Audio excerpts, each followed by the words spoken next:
Hello everyone, আসসালামু আলাইকুম। Welcome back to my channel.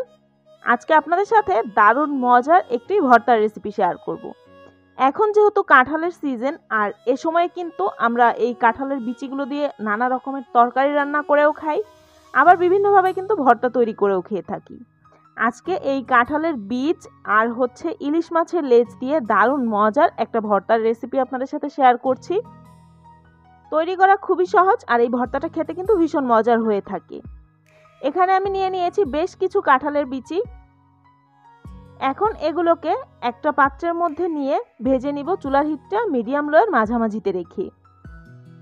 একটু নেড়েচেড়ে কিছুক্ষণ সময় নিয়ে ভেজে নেওয়ার পরে যখন এরকম খোসার মধ্যে কালচে একটা দাগ চলে আসবে, ওই পর্যায়ে বুঝতে হবে যে বিচিগুলো কিন্তু সুন্দর মতোই ভাজা হয়ে গিয়েছে। এখন এগুলোকে চুলা থেকে নামিয়ে অন্য একটা পাত্রে তুলে নিচ্ছি, যাতে করে সুন্দর মতো ঠান্ডা হয়ে যায়। ঠান্ডা হয়ে যাওয়ার পরে এর খোসাটাকে আমি ছাড়িয়ে নিচ্ছি। সুন্দর করে কিন্তু খোসাটাকে ছাড়ানো যাচ্ছে, দেখতেই পাচ্ছেন।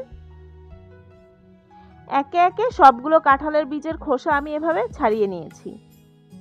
প্রতিটা কাঁঠালের বীজ কিন্তু সুন্দর মতোই সেদ্ধ হয়ে গিয়েছে, আপনাদেরকে দেখিয়ে দিচ্ছি ভেঙে। এখন চাইলে শিলপাটার সাহায্যে বা ব্লেন্ডারের সাহায্যে এই বিচিগুলোকে একটু গুঁড়ো করে নিতে হবে। আমি শিলপাটার সাহায্যে এগুলোকে বেটে নিয়েছি, তবে আপনারা চাইলে কিন্তু ব্লেন্ডারের জারের মধ্যে নিয়ে এগুলোকে এইরকম গুঁড়ো করে নিতে পারেন। এখানে 3 পিস ইলিশ মাছের লেজ আমি ব্যবহার করেছি। এর মধ্যে 1/4 চা চামচ দিয়ে দিয়েছি হলুদের গুঁড়া, 1/4 চা চামচ মরিচের গুঁড়া এবং আধা চা চামচের মতো লবণ দিয়ে এখন মাছগুলোকে সুন্দর মতো মাখিয়ে নিয়ে এগুলোকে ভেজে নেওয়ার পালা। ভেজে নেওয়ার জন্য আমি এখানে সরিষার তেল ব্যবহার করেছি। 2 টেবিল চামচের মতো দিয়ে দিয়েছি সরিষার তেল। এখন তেলটাকে গরম করে মাছগুলো একে একে দিয়ে দিচ্ছি। এক পাশ যখন হয়ে যাবে ওই পর্যায়ে এগুলোকে উল্টে নিচ্ছি, আর উল্টে পাল্টে দুইটা পাশই সুন্দর করে ভেজে নিতে হবে।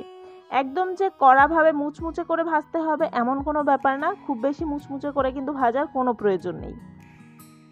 মাছগুলো ভাজা হয়ে গেলে এই তেলের মধ্যেই আমি দিয়ে দিচ্ছি কিছু শুকনো মরিচ ভর্তার জন্য, আর মাছগুলোকে আমি তুলে নিচ্ছি। শুকনো মরিচগুলোকেও সুন্দর করে ভেজে এই তেল থেকে তুলে নিচ্ছি। এখন এখানে মাছগুলোকে নিয়ে মাছের কাঁটাগুলো আমি বেছে নিচ্ছি। মাঝখানের যে বড় কাঁটাটা আছে এবং এই মাছের সাথে যেই কাঁটাগুলো বড় আছে সেই কাঁটাগুলোকে বেছে নিতে হবে। ইলিশ মাছের লেজে কিন্তু প্রচুর পরিমাণে কাঁটা থাকে, তবে যেগুলো নরম বা ছোট ছোট কাঁটা সেগুলো কিন্তু ফেলে দেওয়ার কোনো প্রয়োজন নেই। হাত দিয়ে চটকে নিলে এই কাঁটাগুলো কিন্তু একদম নরম হয়ে যায়। তারপরও আপনারা নিজেদের সুবিধা মতো সুন্দর করে কাঁটাগুলো কিন্তু বেছে নেবেন।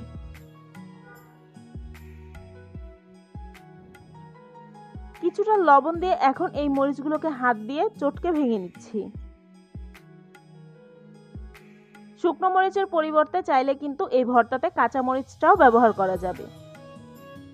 দিয়ে দিয়েছি আধা কাপের মতো পেঁয়াজ কুচি। পেঁয়াজটাকে মরিচ লবণের সাথে সুন্দর মতো মথে নিচ্ছি, যাতে করে পেঁয়াজটা কিছুটা সফট হয়ে আসে।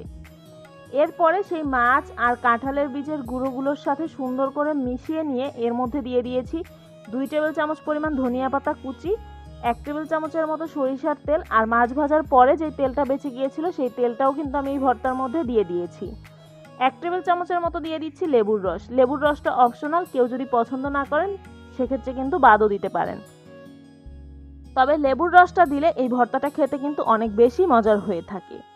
এখন এই সব কিছুকে ভালো করে মিশিয়ে নেওয়ার পালা। তৈরি হয়ে গেল দারুণ মজার লোভনীয় স্বাদের। যেহেতু এই বৃষ্টির সময়ে প্রায়ই আমাদের বাসায় কিন্তু খিচুড়ি রান্না হয়ে থাকে, খিচুড়ির সাথে কিন্তু এরকম ঝাল ঝাল কাঁচা পেঁয়াজের ভর্তা তৈরি করে নিতে পারেন, খেতে কিন্তু ভীষণ মজার হয়ে থাকে। আবার চাইলে গরম ভাতের সাথেও কিন্তু পরিবেশন করতে পারেন। আশা করছি আজকের এই দারুণ মজার কাঁঠাল বীজের ভর্তার রেসিপি আপনাদের কাছে ভালো লেগেছে। যদি ভালো লেগে থাকে ভিডিওটিতে একটি লাইক দিয়ে ফ্রেন্ডস অ্যান্ড ফ্যামিলির সাথে আমার আজকের রেসিপিটা শেয়ার করবেন।